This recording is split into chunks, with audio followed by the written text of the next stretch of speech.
बाण आकर भगवान के पैर पे लगा। जोर की चीख भगवान की निकली। बैरिया आया, बोले प्रभु मुझे क्षमा कर दो, मैंने सोचा कि कोई हिरण है। भगवान ने कहा नहीं, मुझे पता था तुम मारोगे, क्योंकि त्रेता पे मैंने तुम्हें छुपके मारा था।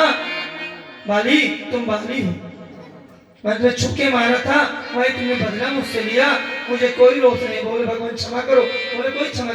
और भगवान की शरीर से एक दिव्य ज्योति निकली और भागवत जी पर आकर समाहित हो गई। भगवान वैकुंठ चले गए। अर्जुन ने सब दृश्य देखा, मुखमंडल कर आकर अपने भैया को बताया। भाइयों ने सोचा जब प्रभु नहीं रहे तो हम क्या करेंगे, इसलिए राजपाट परीक्षित को दिया और वो हिमालय की तरफ चल दिए द्रौपदी को लेकर और प्राण कर दिए हिमालय में जाकर। पहले हम चारों धाम जाते थे तो इसलिए पूजा की जाती थी कि अब ये लौटकर नहीं आएंगे।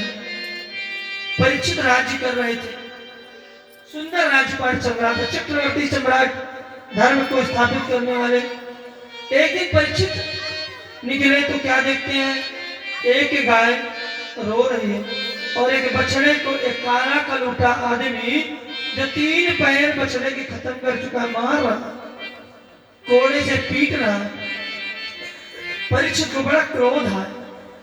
परीक्षित ने आकर कहा, दुष्ट महाराज परीक्षित का राज्य पांडवों के पपुत्र का, तू बहन को मारा, तुझे शर्म नहीं आ रही? हे निर्लज्ज, मैं तुझे दंड दूंगा। ऐसा कहकर परीक्षित ने जब उसे पकड़ा तो वह चरणों पे गिर गया, त्राहिमाम करने लगा। तो परीक्षित ने पूछा गाय से, हे माँ तुम कौन हो और क्यों रो रही हो? गौ कहती मैं पृथ्वी हूँ। तो बैल से पूछा तुम कौन हो? बोले मैं धर्म हूँ, धर्म को मान रहा था। परीक्षित ने कहा ये अन्याय मेरे राज्य में नहीं हुआ। तो उस काले कलूटे व्यक्ति से कहा अपना परिचय दो तुम भी।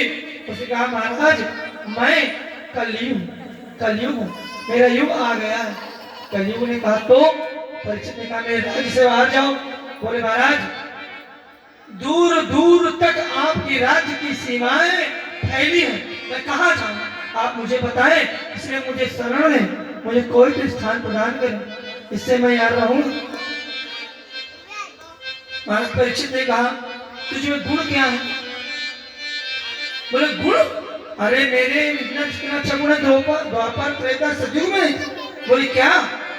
बोले यत् फलम नास्ति योगेन समाधिना तत्फलम लभते सम्यक् कलो केशव कीर्तनम। जो व्यक्ति कीर्तन करता रहेगा भव से तर। कलयुग ने कहा मेरा ये परिचय है कि सतयुग द्वापर त्रेता में हजारों वर्ष तक तपस्या कर, मेरे युग में कीर्तन करने मात्र से भव से पार मानो। उसके इस योग्यता पर परीक्षित रीझ गए। बोले मां क्या चाहिए? तुझे देता हूं नहीं। बोले महाराज आपके राज्य में कुछ स्थान दीजिए जहां मैं रह सकूं। परीक्षित ने कहा ठीक है। तो परीक्षित ने कहा कलयुग तो रहे धुतम पानम स्त्रियाशोनम यत्र धर्मश्चित्त सुरभियम। कलयुग ने कहा दिया भी तो क्या? बोले क्या?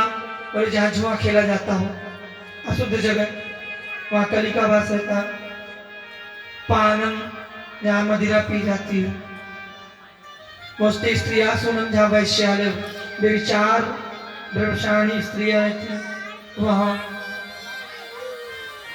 बोले कोई तो सुंदर सा स्थान दे दो। बोले धर्म जहां ना हो। अरे बोले सुंदर स्थान मांगो। परीक्षित ने कहा क्या चाहिए? बोले आप सोने पे स्थान दे दो, एक ऐसा कमरा सुंदर सा दे जहां मेरा परिवार रह सके। जैसे हमारे कलाकार आए, बाबा जी ने कमरा दिया, उन्होंने कहा कहाँ ठीक नहीं, अच्छा सा कमरा। और अच्छे की लालसा में माता जी के घर पहुंचे। टाइल्स लगी हुई है, नया घर बना चकाचक, पुराना तो भाई। तो ऐसे कलयुग ने कहा ये चारों चीजें तो बेकार की, हमें अच्छी जगह दो। तो भगवान की प्रेरणा से परीक्षित ने कहा ठीक है जाओ तुम सोने में निवास करो। अब उधर महाराज योगी जी कहते हैं, योगी लोग कि भगवान सब कंचनाम धातु नाम मम कंचनम, धातुओं में सोना।